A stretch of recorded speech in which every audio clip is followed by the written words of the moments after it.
No kidding. I was a teacher, so I say I had 180 deals in 10 months a year. I paid my dues. And that's the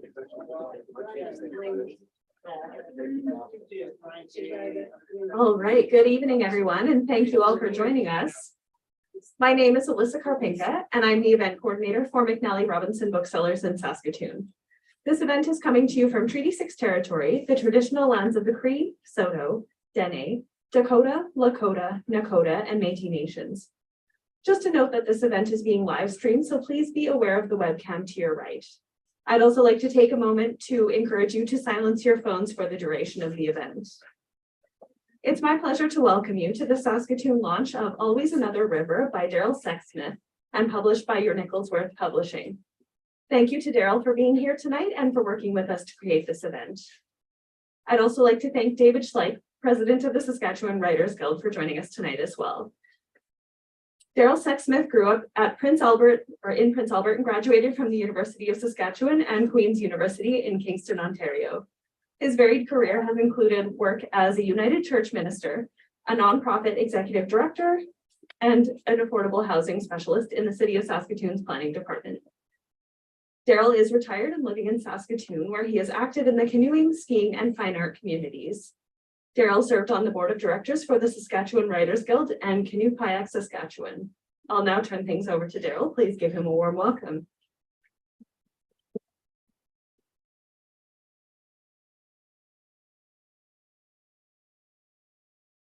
Well, thank you, Alyssa, for your warm words of welcome and for all the support that you and everybody at McNally Robinson have provided for this evening's event and in promoting the book, Always Another River.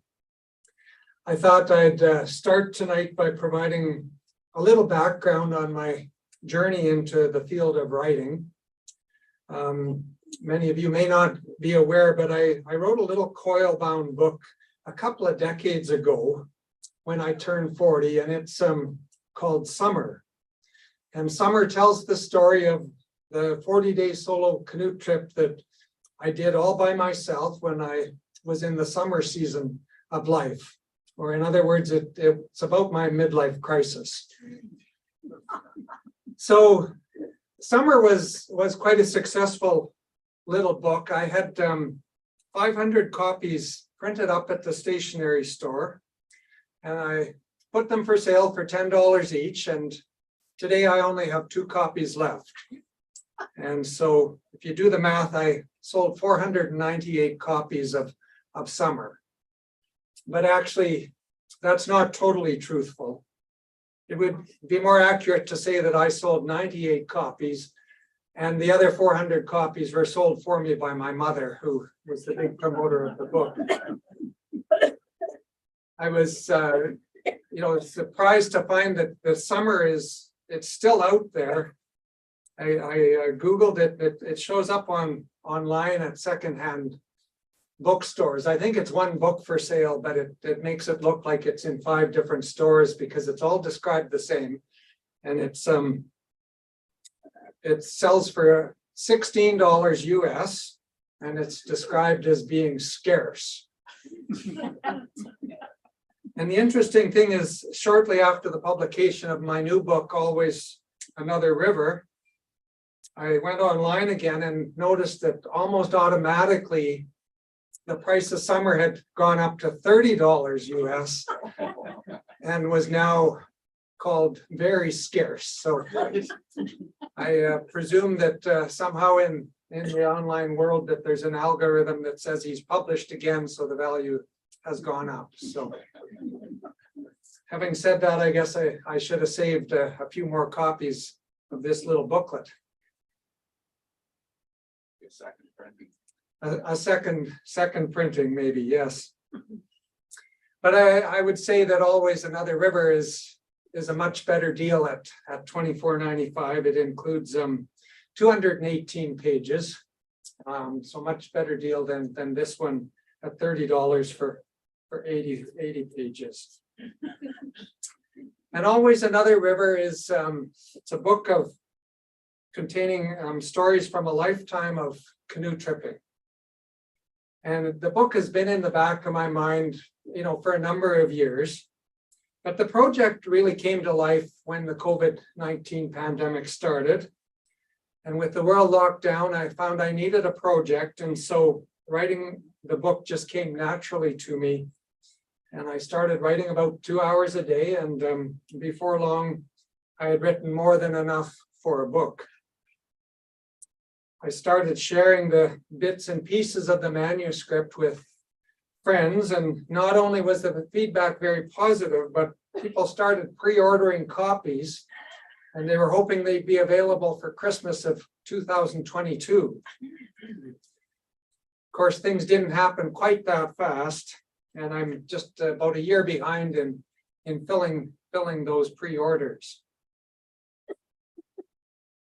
I thought that tonight I'd offer a bonus and tell a story that I didn't include in the book. And that's the story behind the painting on the front cover that you'll see over here on the table tonight.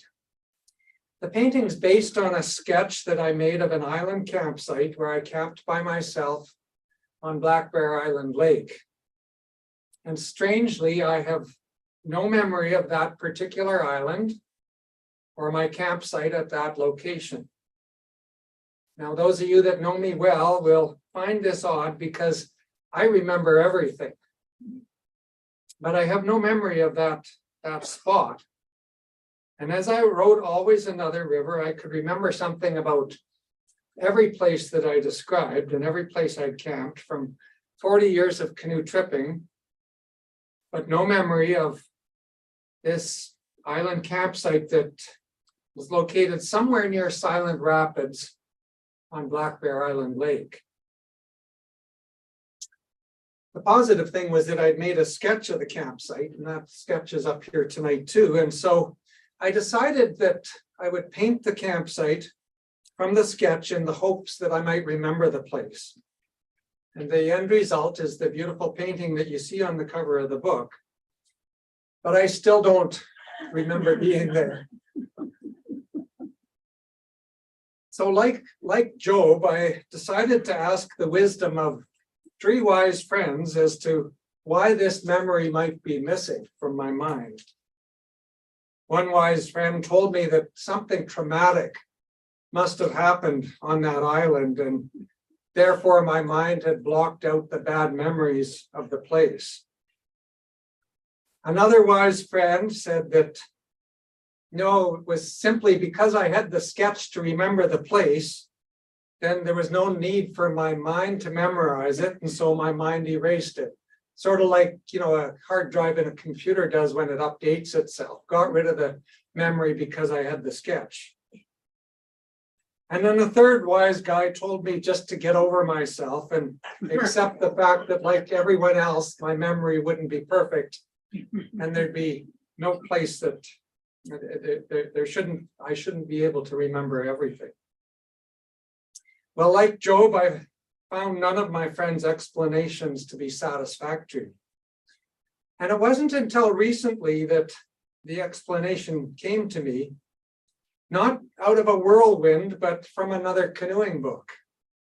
I was reading stories from the Churchill by Rick Driediger, whom many of you know, and he wrote the review on the back of my book. And Rick wrote about an island on Black Bear Island Lake, which according to Cree legend is inhabited by the little people. And the mythical little people are known to look after Black Bear Island Lake. They're known to babysit children and paddle around in little stone canoes and play tricks on people's minds. So now I know the truth of what happened to me on that island. It was the little people that were messing with my mind and took away the memory of me being there. I'm going to, read part of the book for you shortly, but I want to invite David Schleich, the president of the Saskatchewan Writers Guild, to offer a short review of the book and some comments. And I know David because I too serve on the board of directors of the Saskatchewan Writers Guild. And last week we were having our board meeting on Zoom, And the agenda was to approve the audited financial statements. David was chairing the meeting, but we noticed on Zoom, like his eyes kept moving away from the camera, and he was looking at something else on the corner of his desk.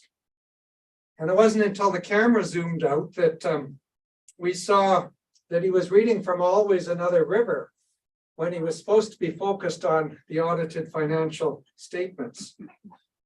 So I know David has read Always Another River, and I can say with confidence that he found it more interesting than the audited financial statements. So even though David's not known for his brevity, I have asked him to offer some brief comments and some of his impressions of the book. And that'll give me a chance to rest my voice before I do some readings for you.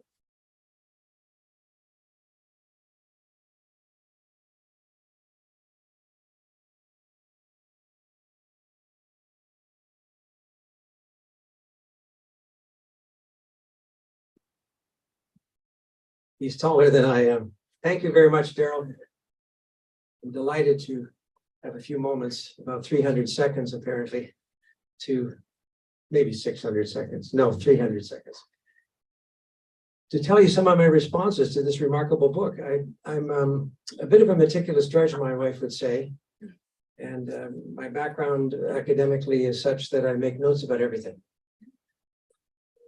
So I'm going to make comments that are about Daryl the writer, about the genre, about this hybrid book, and now hybrid not in its production sense, but what it actually, how it has manifested for your reader. First of all, you need to know that Stuart McLean would have loved this book. He would have loved it because there's a character in it called Dave who keeps showing up. Stuart McLean would have loved it too because of its anecdotal nature. This is really a memoir, but it's also a how-to book. It's a memoir about the lifelong quest to find and hold employment that allowed Daryl to be a canoe tripper. That's what it really is. It's a book about great rivers. The Churchill and the Nahanni, also known as, now how do you say it? Decho? Decho, so there's a ch sound, okay. That's the Mackenzie. That's the Oh, the Mackenzie, excuse me, not the Nahanni, it's the Mackenzie, you're quite right. The Elk, the Churchill, Thelon, and dozens more. They're all here. It's a book that also tells you how to get free sunglasses from the co-op at Air Orange. You'll find that on page 108. It's good information if you need sunglasses. It's a story about the David Thompson Brigade.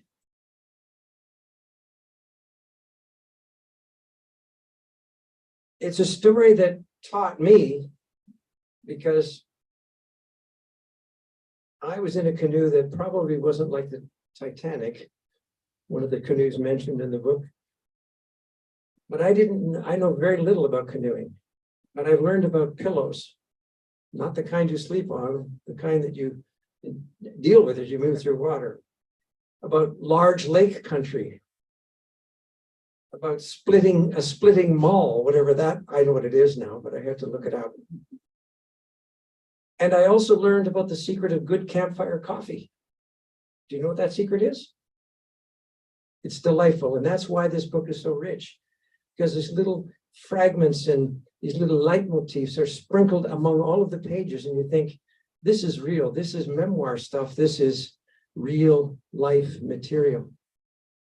The secret of good campfire coffee is to swing the pot around until all the coffee grinds are flattened against the bottom so that you can benefit from the liquid on top. This is a story about a writer who at age 40 had a 40 days of solitude experience. Not quite 40 days in the desert, but not unlike that when you read that section.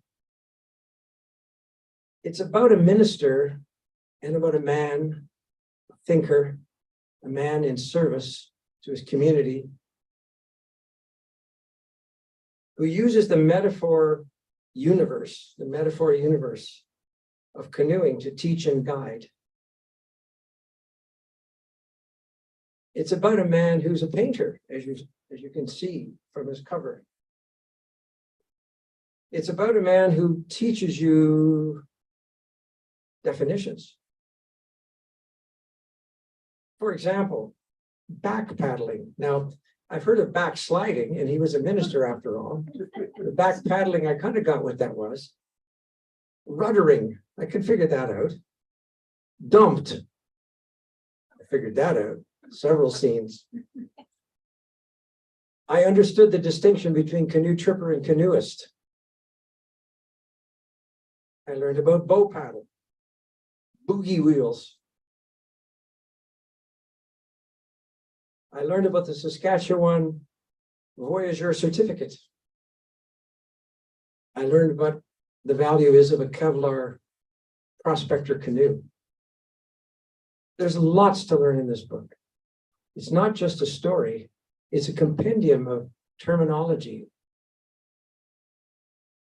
I learned about the value of a company of friends. I learned about the patience of this man as he moved through life and said, this is something up with which I will no longer put. I will therefore change my career, but it better be one that allows me to keep canoeing. I canoed once.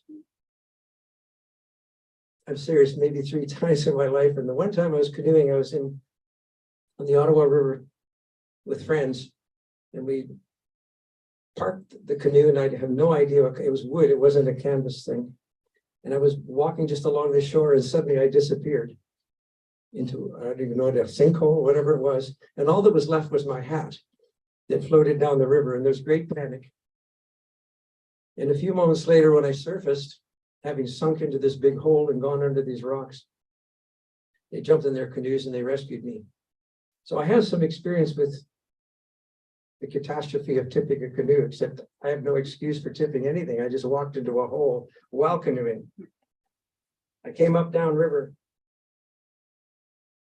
There are wonderful, as I called them earlier, leitmotifs, but they're also extraordinarily fine statements that are valuable in life that come from this metaphor of being a canoe tripper. And there are these things like phrases that I picked out of this book as I went through it, and I loved it so much I was just making notes all over the place.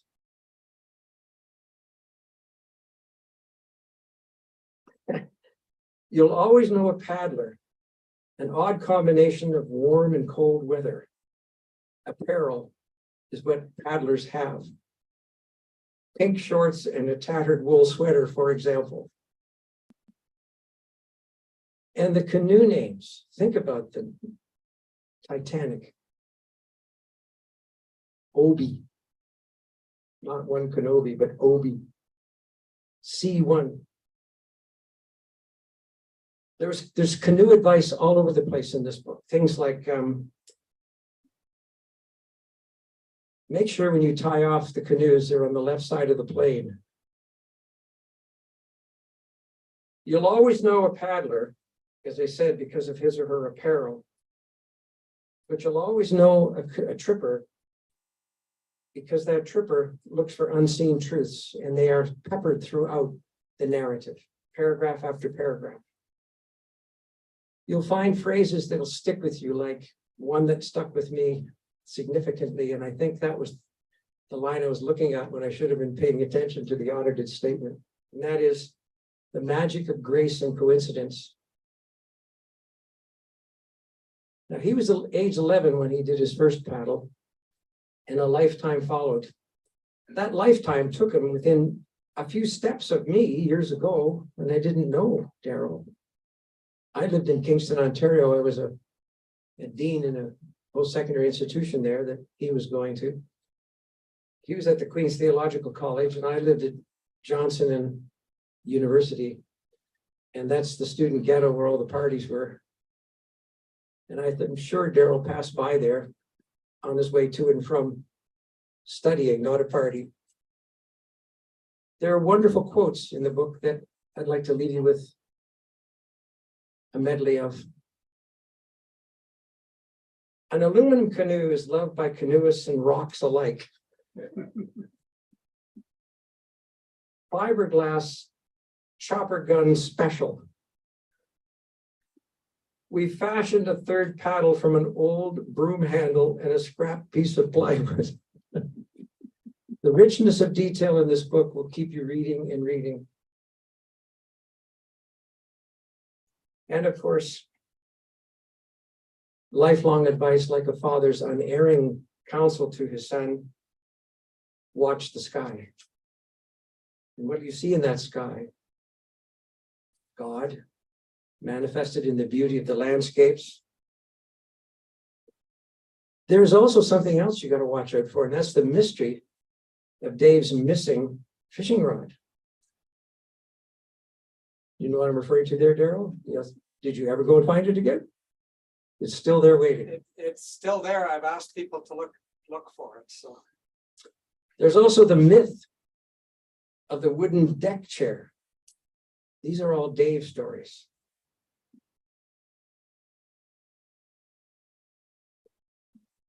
The Mad River Explorer canoe is an indication of the passion of this man.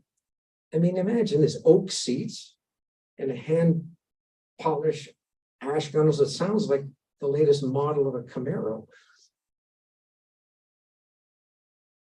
The wreck of the Titanic is worth the wait when you get to it in the book.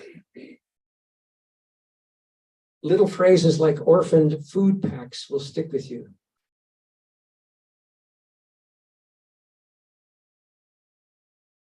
The line that sticks with me, I just thought of, and it's not written down here, is when the canoe got swallowed up in a hole. I could just imagine what that experience was like. There's also reference to satellite phones later in the book, so you can see that this is a chronology. So what you have is a memoir, well written, choreographed at a pace that's very digestible. I read this thing across three and a half days. And there are parts I could refer to here that are just delicious. But we're out of time. And I did promise to be 300 seconds, and I'm now at 720 seconds. But I do want to refer this thing to you. His favorite canoe trip of all time, which is chapter 9. Make sure you don't miss that. That's a sweet, sweet chapter. He had dreams of retirement sprinkled throughout this book. He's always talking about that. On a future where stressful careers are left behind and life can be lived at a quieter pace, but Daryl is not living at a quieter pace. He lives full throttle, and he's going to skid in to home plate at the end of his life, or rather glide in his canoe, having lived fully, because after all, that is the best revenge. Thank you, Daryl, for the honor of talking about your book. I liked it a lot. You buy one, you guys, and you got to sign mine, even though it's all marked up. Thank you very much.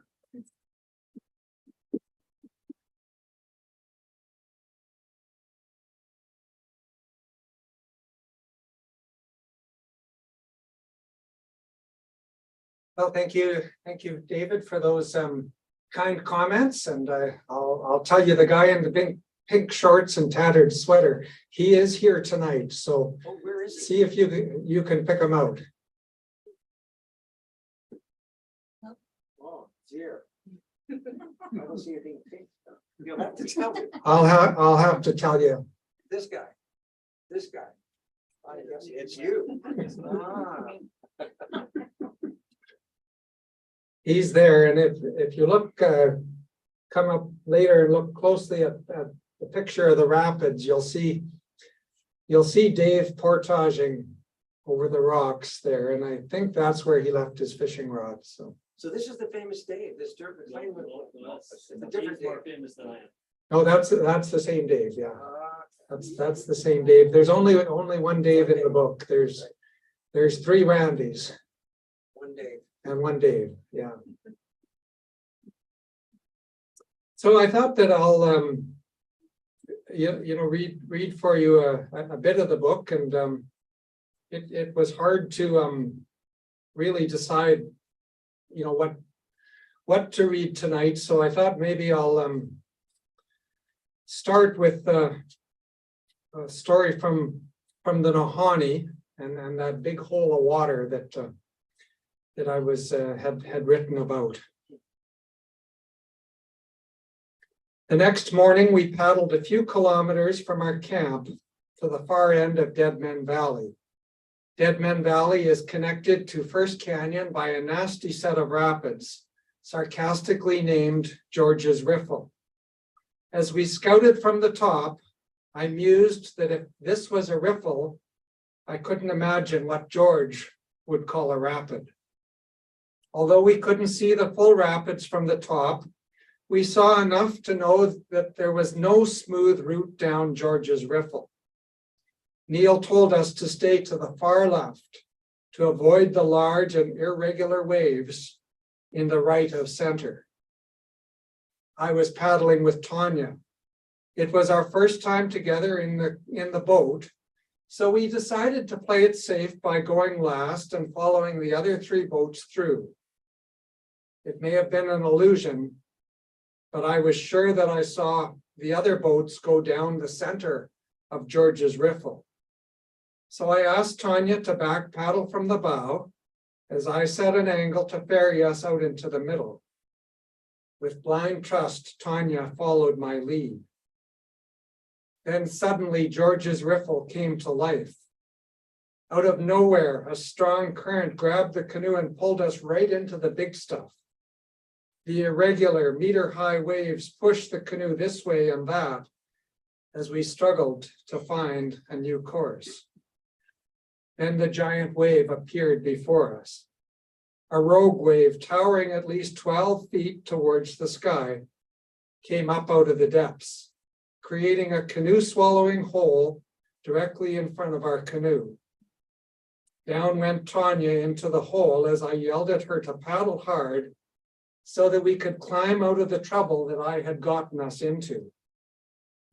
The climb out of the hole was at least equal to the 16-foot length of our canoe, as confirmed by a video shot from below that shows us disappearing from sight for a couple of seconds while we were behind the wave. Tanya powered us up that wave, and she went airborne as we crested. The bow was high above the water, and Tanya vigorously paddled through the air. Down we crashed as I called for a strong brace. Both of our spray skirts collapsed from the weight of the inrushing water as our paddles braced against the downward motion. We submarined and then bounced up. And miraculously, the canoe was still upright, though Tanya and I were now kneeling in 6 inches of water. Cautiously, we paddled to the calm eddy below as Tanya yelled back at me, "What part of stay left did you not understand?" And we later heard that Parks Canada had lost a 22-foot jet boat to the same rogue wave just a few years earlier. So that's a bit about the Nahanni, and I thought that I'll read three sections from the Thalon trip to give you a feel for that trip. In July 1998, I paddled the Thalon River, which is my favorite canoe trip of all time. I paddled with Rick in my Mad River Explorer, and we shared the trip with Bill and Joan. The four of us drove north of L'Orange to Points North, Saskatchewan, where we loaded 2 canoes, 4 paddlers, and 3 weeks worth of food and gear onto a single-engine otter float plane for a long flight north, deep into the Northwest Territories. The pilot told us that the flight would be 3 hours and at the limit of the otter's capability. When Bill started humming the Gilligan's Island theme song about a 3-hour tour, my confidence in the otter's ability began to waver. The 2 canoes were nested together, one boat tucked inside the other for the flight. I politely asked the pilot why he was putting the canoes on the right side of the plane. I had been on enough flights to know that the left side of the plane is where canoes belong. The reason having something to do with the counterbalancing the plane's natural tendency to twist in one direction. However, our pilot for this flight didn't seem to know this.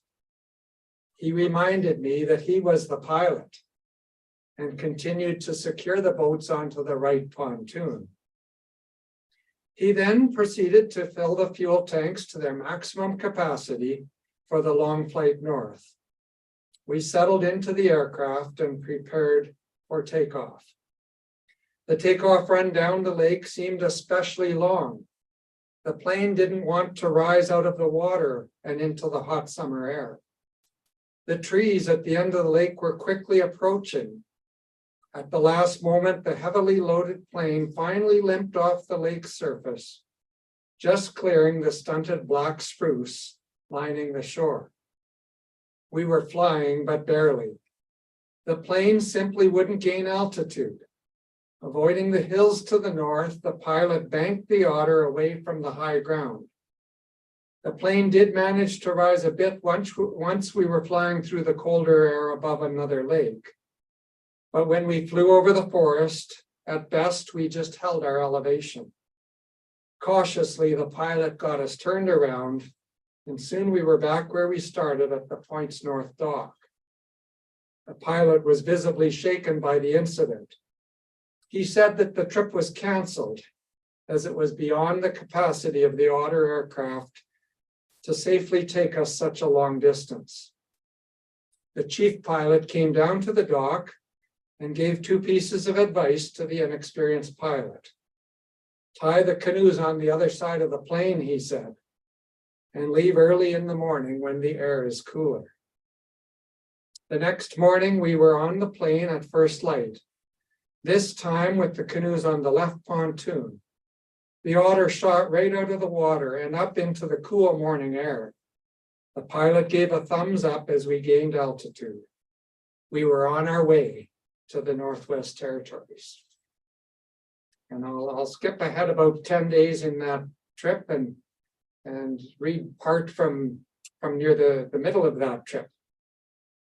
We camped in an area called the Gap, just across the river and a little downstream from Warden's Grove.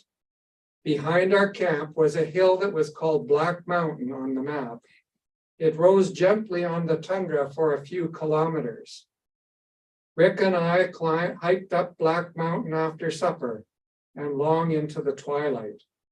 It took a couple of hours of gradual climbing to get to the summit. There were caribou all around as we walked.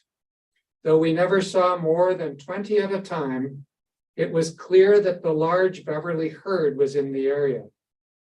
The view from the top of Black Mountain was impressive.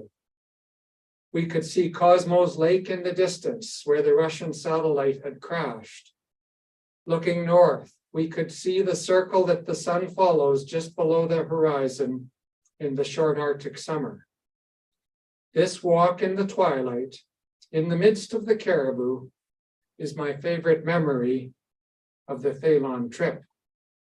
The following morning, before departing, we hiked inland to an eroding bank that had a good view of the river and surrounding countryside. It was the location of an ancient stone tool factory. Broken and partially completed arrowheads were scattered about.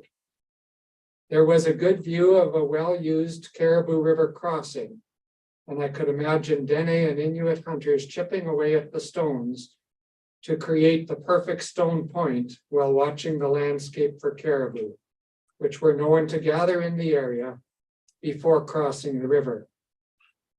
As we sat and took in the view by the stone pile, small groups of caribou could be seen, 2 here and 3 there. We knew this wasn't the main herd, but it couldn't have been far off. The animals that we were seeing were on the fringe of the larger group, either the stragglers or the leaders. We weren't sure which. Although we never did see more than about 20 caribou at a time, for 3 days, the caribou were everywhere around us. At one point, we paddled through the oasis. The river, as we paddled through the oasis, the river was covered with caribou hair. Clearly, the main Beverly herd had made a river crossing somewhere near us. And now I'll skip ahead and just read a couple of paragraphs from near the end of that trip.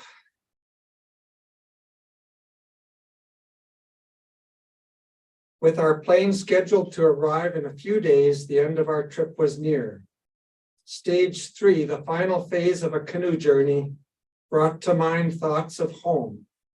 I really wanted to go out for Chinese food and have a cold drink and soak in a hot bath. Only 3 times had I braved swimming in the frigid water of the Thalon. Grime had taken up residence. Although my thoughts were turning towards home, they weren't returning to any of the stresses from home. Things that had been troubling me at the start of the trip no longer claimed my attention. The canoe journey had done its work and decompressed me. I was refreshed in a way that was new to me, and the worries from home had dwindled. So that's just a slight snapshot of the Thalon River trip in the Northwest Territories and into Nunavut. So I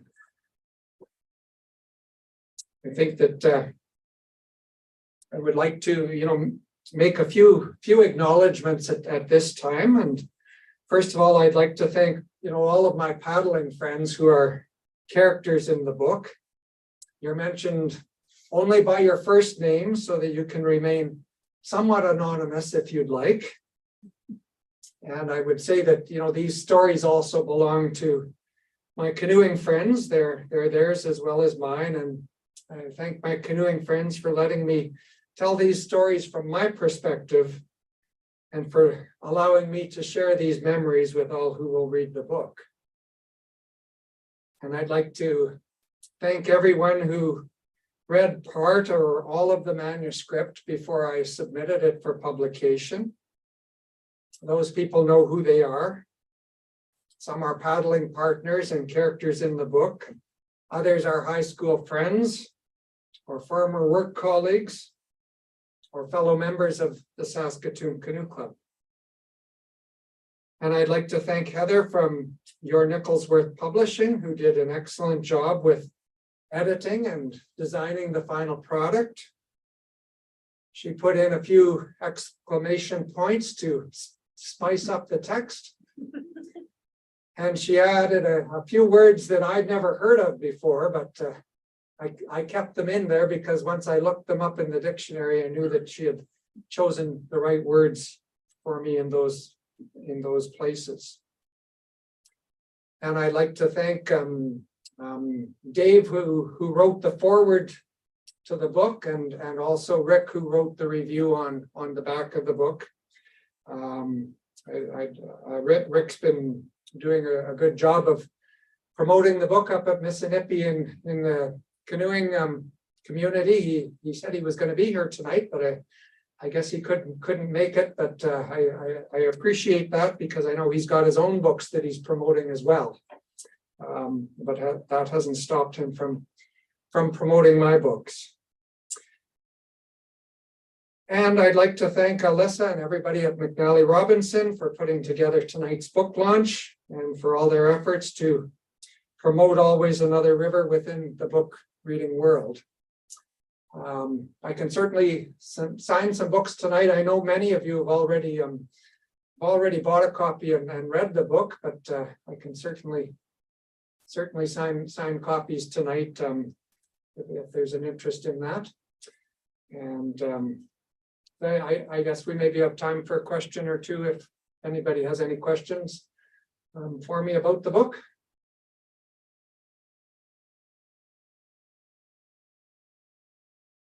I was wondering if you kept a journal. On some trips, I kept a journal. Yeah. It seems like you can remember all these little details. But maybe you just sort of said, I must have done this. I'll put it in.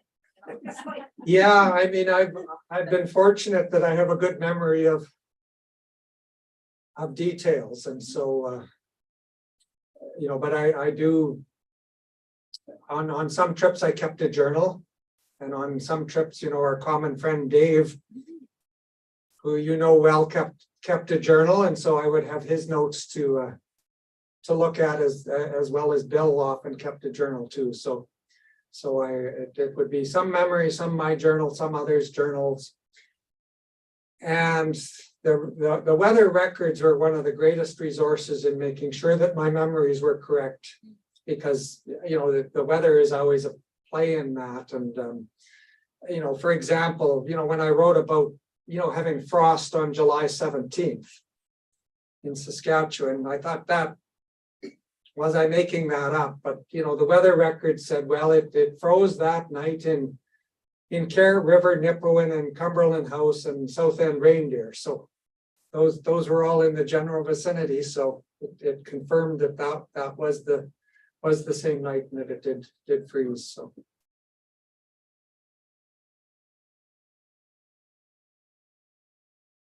Daryl, you phoned me when you guys were preparing for the Nahanni.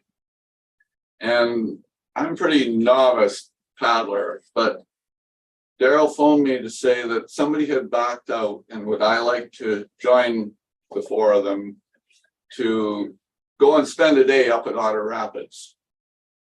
And I'm like, oh, geez, Daryl, I must have something on that day. I'm trying to remember what it was, but I was kind of pretty scared to. And I hung up on him. Well, and I waited for about 5 minutes, and I said, no, Rob, you can't let an opportunity like this go. And so I phoned him back to say I was in. And we only had 4 of us, so there's only 2 boats. The plan had been to have 6 or 8, so that the current was so strong below that eddy that none of us were able to paddle against it. We'd have been taken down to the lake. You had to get the boat into the bush, which the water was way up in the bush. You had to get into the bush and then drag the canoe, waist high or whatever, drag it through the bush to get back up there. And we only had 2 boats, so we figured somebody should be down at the eddy each time, which meant we only got 1 run.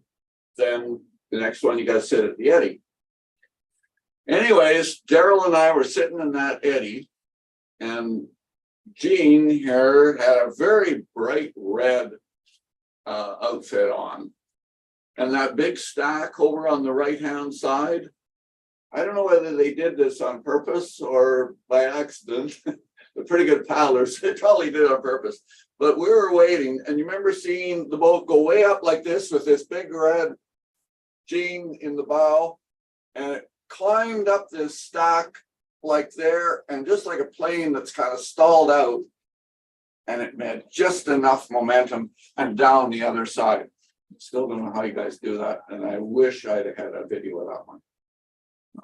Very memorable moment for me. Thank you for inviting me on that, and for the other paddles you've taken me on. And there's one more person I want to thank here for the experiences trips he's given me, and that's Randy there.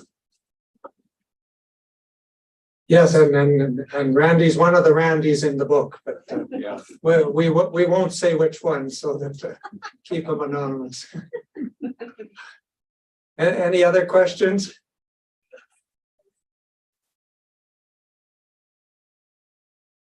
So Daryl, you had a lot of detail in there, and I mean, I was amazed at how you could explain things differently in each trip, and just represent the uniqueness of it. But you told me that actually this was quite an edited version of your original kind of manuscripts. So, like, how, if you wouldn't have edited it, how many pages would it have been? It would have been about double, I think, if I hadn't have shortened it down quite a bit. So I went through it, if anything, if there was a similar story in one of the other chapters, then I'd pull one of them out. And, so took out anything where there were similarities and tried to say it in less words rather than more words. And it became shorter, as well as pulling some some trips that I wrote up are not in the book as well. That I didn't feel they added anything to the manuscript, I'm so. just thinking, when they make the movie, you'll have the ability to do an extended version after. Well, that's right, yes. Although usually a movie sure has less material than a book.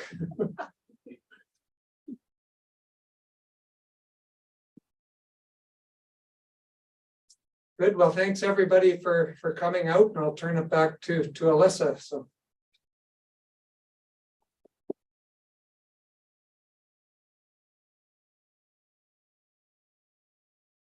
All right, I'll just say a quick word before I let you go. I'd like to thank Daryl again for being with us tonight, as well as David. We have copies of Always Another River on the desk to your right. And if you'd like your copy signed, as Daryl said, he'll be happy to meet you at the signing table. Thank you all so much for coming out tonight, and enjoy the rest of your evening.